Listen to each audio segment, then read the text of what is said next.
કેમ છો મિત્રો, જય હિન્દ અને જય માતાજી। હું કાનો પટેલ, આપ સૌનો લોકપ્રિય।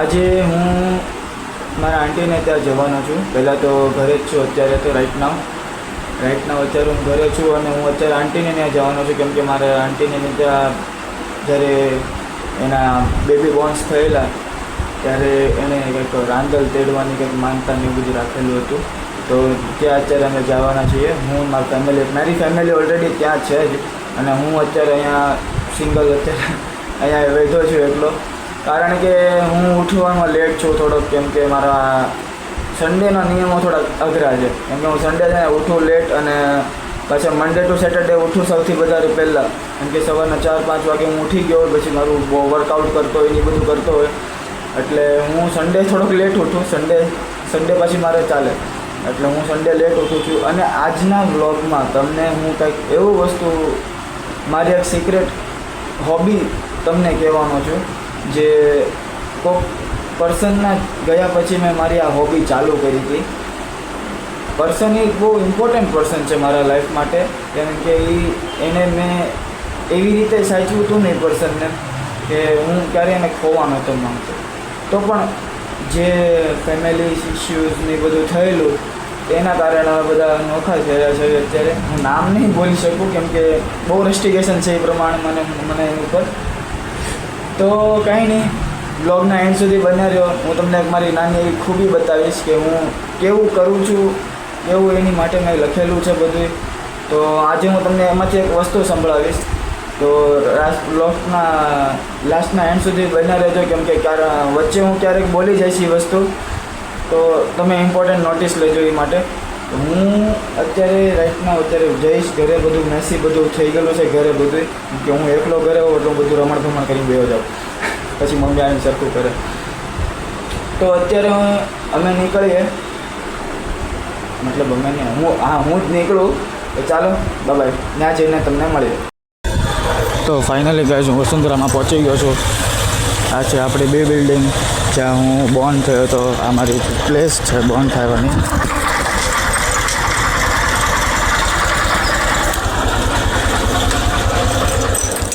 અહીંયા હું પહોંચી ગયો છું રાઈટ નાઉ, મારી ગાડી મેં પાર્ક કરી દીધી છે।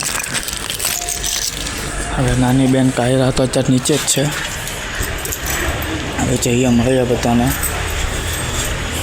નીચે કોણ કોણ બેઠું છે રામ જાણે, મારો ભાઈ જ બેઠો છે નીચે, આજે બેઠો મારો ભાઈ। હવે હું ઉપર જાઉં છું। આની હાઇટ છે ને મારી હાઇટ જેટલી તો ખાલી એની હાઇટ છે અત્યારે રાઈટ નાઉ, કેમ કે હું બહુ ટાઈમ પહેલાં અહીંયા રહેતો, જ્યારે હું કહું ને તો એક્ઝેક્ટ હું પહેલું બીજું ધોરણ ભણતો ને ત્યારે હું અહીંયા રહેતો, પણ અત્યારે અમે શિફ્ટ થઈ ગયા છે બીજે રહેવા। મારું જૂની ઘર પણ તમને બતાવું।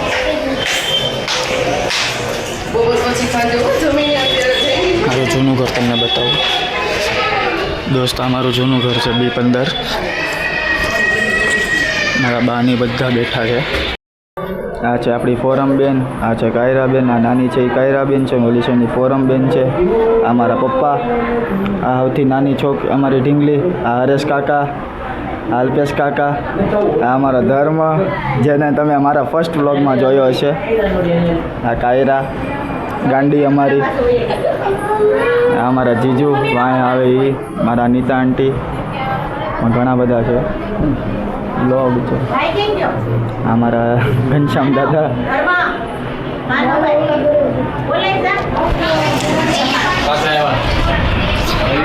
ઘનશ્યામ દાદા છે અમારા।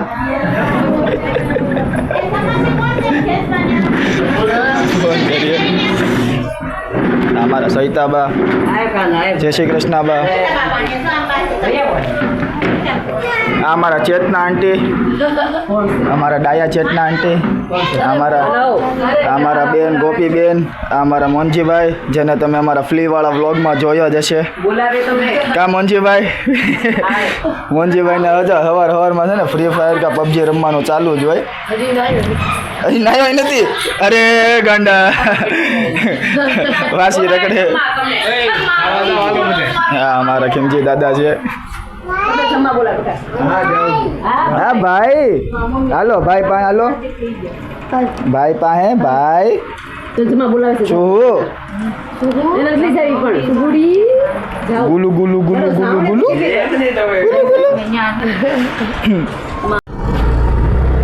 જો મિત્રો આપણે જમીને છે ને ડાયરેક્ટ ગુલ્લી મારી લીધી છે ઘરેથી. હું માનવ અને જેલ ત્રણે બાર રખડવા વયા ગયા છે તડકાના. હવે ક્યાં જાવી રામ જાણે. ચોપાટીમાં જઈને બેસીશું છેલ્લે. બાકી ઘરે નથી બેહું, ત્યાં ગરમી થાય બાપા બહુ બધી. હાલો બાય બાય.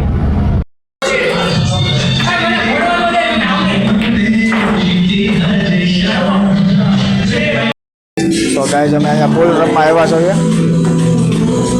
આ ટેબલ અને ઓલું ટેબલ આપણું બુક છે. આ માનવ ટેબલ રમે છે.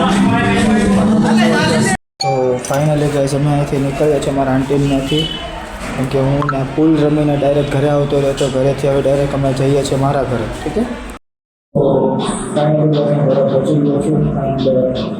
એન્ડ સવારે વાત કરી હતી કે મારી જગ્યાના દર્શન માટે મારે હાઇલાઇટ બટનમાં યુઝ કર્યું છે.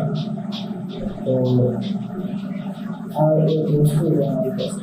આ એક બુક છે મારી, જેમાં મારી બધું જ શું કે બધું જ મારું હાઇટમાં જે મારું શેર છે ને એ આ બુકમાં શેર કરું છું.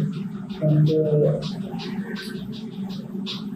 બહુ ટાઈમથી મને આદત છે ખાલી હું કોઈ જે વસ્તુ બનતી અને મારી બુકમાં લખાય તો મેં પછી કંઈક લખું છું એમને સંભળાવવાનો ટાઈમ છે.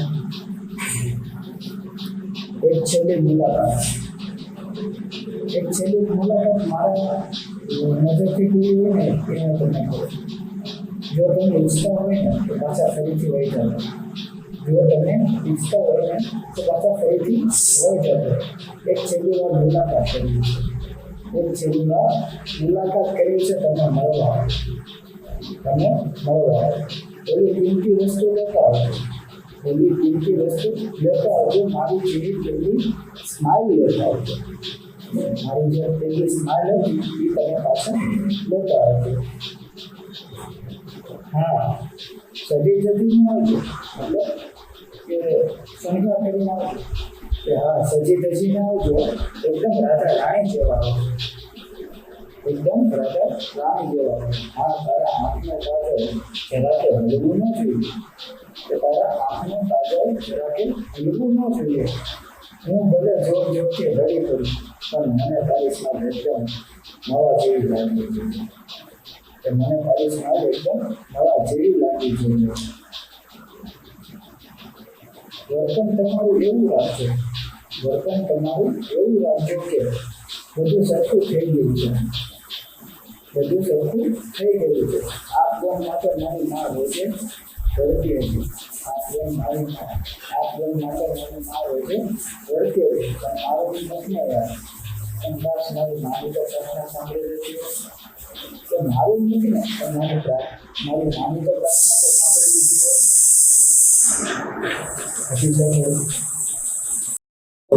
સોરી એક કોલ આવી ગયો તો કઈ વાંધો નહીં, તમે પાછું સંભળાવો. મને આ પ્રેમ અમર જોતો છે. દુનિયા ભલે મને મૂકીને હોય છે, પણ મને આ સંબંધ મજબૂત જોઈએ છે. હું નાની જઈશ તારા પપ્પાની આગળ તું મને ઊભો કરવા આવશે. કે હું નાની જઈશ તારા પપ્પાની આગળ તું મને ઊભો કરવા આવશે. હું શિવ બનીને અટૂટ રહીશ. તું પાર્વતી બની જશે. પણ આ પ્રેમ થોડો પરાણા થાય સર. ભિખારી પણ જમ્યા વગર સૂવે છે. ઉડી ગઈ મારી ઊંઘ. આ કહાની પૂરી થઈ ગઈ છે. પણ પ્રેમ કંઈક અલગ જ હતો અમારો. પણ ત્યાં અંત થઈ ગયો અને અહીંયા અનંત થઈ ગયો. તો આ એક હતી નાની એવી રચના કે જે મારા હાથેથી મેં લખેલું છે. તો કમેન્ટ બોક્સમાં પ્લીઝ એ વખત મને જણાવી દેજો કે કેવી લાગી. તો મેક શ્યોર કે તમને સારી લાગી હશે. હું હજી આવું બધું બહુ બધું લખું છું ગાઈસ, આવું બધું બહુ બધું લખું છું. મને નથી ખબર કે મારી અંદર આવો હારો ટેલેન્ટ છે.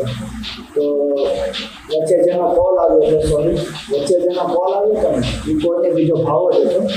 તો ભાવાને આપણે મળવા જવાના છે રાઈટમાં. તો ચાલો ભાવા પાસે જઈને મળીએ. સો મિત્રો, આપણે આ બ્લોગ અહીંયા જ એન્ડ કરીએ છીએ. અને તમને મને કમેન્ટમાં જરૂરથી બતાવજો કે મારી ઓલી જે પંક્તિ હતી, પંક્તિ મીન્સ કે ઇન શોર્ટ મારા લાઈફની પૂરેપૂરી એમ કહેવું ને નાની મારી ભૂલો હતી, એ ભૂલો પણ મેં એમાં લખવાની ટ્રાય કરી છે. અને મારા રિલેશનશીપની વધારેમાં વધારે મેમરીઝને ક્રિએટ કરું છું અત્યારે. મારું રિલેશનશીપ છે નથી એવું કંઈક છે. સો તમે જેમ બને એમ મને કેવી લાગી તમને બધાને, તો મને એક વખત શ્યોરલી એક વખત કમેન્ટ કરી દેજો. એન્ડ હા, લાઈક, સબસ્ક્રાઈબ અને શેર કરવાનું ભૂલતા નહીં. તો મળીએ. જય હિન્દ.